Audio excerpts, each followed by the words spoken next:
The German elections. What's the voters' message from the outcome? What impact on Germany and Europe? Hello and welcome to People First, the EPP Group's monthly program on issues with impact on people like you. Joining us to answer your questions is Elmar Brok. He's a German member of the EPP Group, and he's also chairman of the Foreign Affairs Committee here at the European Parliament. Welcome, Mr. Brok. What is, to you, the main message of the voters in this election? The main message is that Mrs. Merkel is a pro-European policy. It will stabilize Germany more. It will go economically forward, but at the same time believes that Germany is only successful if Europe is successful, and so she will work for more competitiveness of Europe as a whole. But what about that message from the 4.7, 4.8 of the Alternative für Deutschland, these people who are angry about how things are going? Look, you have always populists in every country, Eurosceptics, but it's not right-wing positions you have everywhere. In countries like Britain, France, they have 20–30%. In Germany, less than 5%. Okay. Well, let's get a bit more of an explainer from our report before we go to our questions. Here we go. As Germany's most popular politician, her steady hand on the ship of state has earned her the nickname Mutti. Chancellor Angela Merkel and her EPP-led coalition have navigated the country through the worst global financial crisis since the Great Depression and driven Germany further forward as the main engine behind Europe's economy. After the Bundestag elections, where to now? With her traditional coalition partners, the Free Democrats, knocked out of the Bundestag, Merkel is exploring other options. The coalition Merkel builds, and under what terms, will determine not only the future of Germany, but also that of the European Union. Merkel insisted on tough economic reform among troubled Eurozone countries in exchange for bailouts that drew criticism among Germans tired of bearing the financial burden. But Merkel has managed to persuade most Germans that solidarity with the rest of the EU is in their interest, to guarantee a single market of 500 million people for Germany's economy and, in turn, its jobs. Will the next coalition government bring continuity, or are Germany and the rest of the EU in for surprises? Okay, could there be some surprises maybe in the formation of the coalition? You know, I thought it was interesting that the Financial Times said in its editorial that Merkel is a misunderstood visionary of Europe. Do you agree with that? I agree with that. I think she believes that she is in the line of the policy of Konrad Adenauer and Helmut Kohl. She wants European integration. And she, as an East German, has much more the feeling what Europe means to be in a free society. And therefore, I think she does it technically. She goes step by step. Step by step is her policy style, but she never forgets the goal. But I think that the point that we also made in this report, too, is that she has tied German interests. She has not avoided talking about German interests in tying that to the Euro and the European Union. That is something rather new, isn't it? No, I think that is not new. I think every policy has to look also in the national interest. Yes. But what her policy is, that she believes that German and European interest are identical, that no national interest alone can be carried out anymore, that this is a global order. National policy alone is too weak. Every European country is too small in this global context. Even Germany. And even Germany, and that therefore the future of Europe is only if the Europeans are together. Okay. Let's go to our first question, this from one of your countrymen. Hello, my name is Clemens van Doede. I'm from Germany originally, and quite surprised about the result of the elections. And I'm looking forward to what Angela Merkel and her party will do in terms of finding a new coalition. It's quite a tricky one.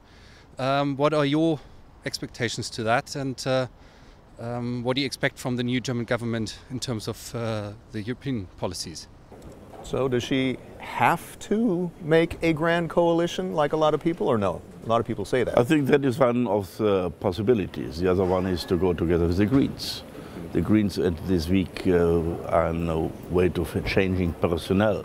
We will see afterwards, but it's very clear, and she has made it clear, that she will talk to both parties to find out what is the most convenient coalition. So let's next talk to a Spanish youth who's worried about the future of Europe's employment policies. Hi, my name is Juanmi. I'm from Spain, and I just really want to know if we are going to have a really impact in Spain, because we are really suffering. We are really young people, prepared people, but we are not getting the jobs and the opportunities we really hope. Well, how do you answer that one? I think the policy decisions are taken in Madrid, indeed, because this question of unemployment, and especially youth of unemployment, has especially to do with the Spanish education system. And the labor market too, possibly. Right? Labor market, and so the rules of the labor market and education policy. Already in the best economic times, Spain had 25–30% youth unemployment. So the system must be wrong. And therefore, we should use Europe to help that they reorganize the education system. Europe can be of help here, and I think also Europe made it possible that the structural changes are done, which are partly already done in order to become more competitive. So better education, national responsibility, help for that, and European pressure is the wrong word. European incentives to do more on competitiveness. That brings jobs. You're also saying that it's not the panacea. Europe is not the panacea. That the main decisions are in Madrid. No, I think in many of these questions, the right decisions have to be taken home. If you do not have a competitive industry, if you have not a competitive labor market, for sure with social justice in that, and if you have a wrong education system, then Europe cannot help and Germany cannot help. Only if there is the will to change it, and Spain is at the moment on that way to do that. Here's an issue related to that, it's wages. There are calls in France and elsewhere to change wage policy. Let's hear a question on that. Bon, bonjour, je m'appelle Gary, donc je suis étudiant à Marie-Abs. Et donc pour moi, par rapport au problème pour l'instant en Allemagne, par rapport au salaire minimum, donc je pense qu'il faut instaurer un salaire minimum pour tous les travailleurs. Et peut-être que ça pourra avoir un impact sur les différentes politiques comme en France. Okay, that is an issue. Madame Merkel had been flirting with that idea, right? Or where do we stand on that? I think there was a lot done of minimum wages in Germany, but not in a way that you have one minimum wage for all industry in every region. You have it more in a decentralized way, which I think has to be brought forward. With the Liberals, it was very difficult to achieve more. We want to have minimum wages, but in a differentiated way for different type of economy and different type of regions.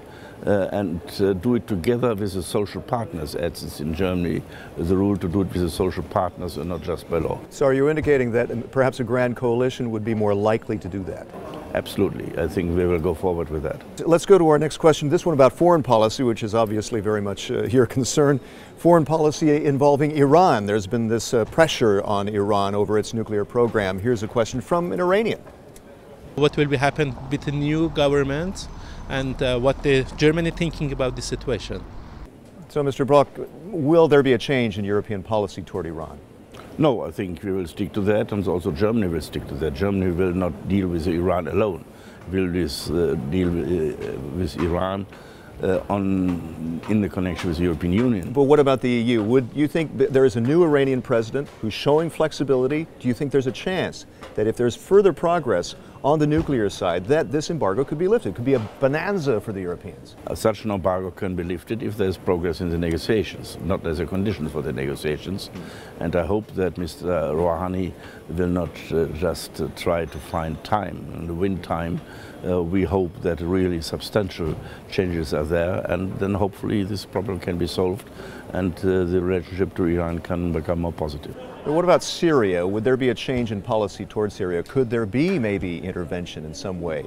I think there will be no principal changes, but after it was avoided to have international military intervention because of the chemical agents, we hope now that we have a chance that we bring all partners to Geneva to peace talks. Everyone knows that this situation cannot solve military, and therefore we hope that all stakeholders are ready to talk, to find a peaceful relationship, and also find a way that Syria does not break up. One other question was about the energy policy. That was a bold move by Madame Merkel to decide we're going to get out of nuclear power. Here is a question from another German. Hi, my name is Kavita Lawale, and I'd like to ask the Member of Parliament what the impact of the German election will be on in terms of energy policy and what this might mean for the Energiewende. What do you think? Energiewende, that's the policy, that's the change. I think Mrs. Merkel was the person who decided to go to the Energiewende. I think this change in energy policy, get out of nuclear power, it's decisive, but we have to do it in a better synchronized way with our European neighbors that it works. And I think this is a long-term development where we have to do a policy which brings us new possibilities on a prices which are acceptable, which are connected to our neighbors, and I think this also leads us to a better climate policy on one side and more energy security on the other side, in all the sense of the word of energy security. But how likely is it that Germany can get the rest of Europe on board on this Energiewende? Because there are other countries very much tied to nuclear power, like France. I believe that the energy policy, the energy mix, is the responsibilities of the member states. And therefore Germany will not intervene in the French policy. We should interconnect it, and I think it should be not good if the different types of energy then in competition would be financed by the European Union. But this is a national situation. It must be more interconnectivity, and here especially it must be more interconnectivity to protect our Eastern and Middle European countries if Russia will use energy policy as a political instrument. Mr. Bloch, I know there are plenty more questions we'd like to ask you, but that's all the time we've got for now. Thanks for joining us on People First. To find out more about the activities of the largest political force in Parliament, by checking eppgroup.eu. Until next time, thanks for watching.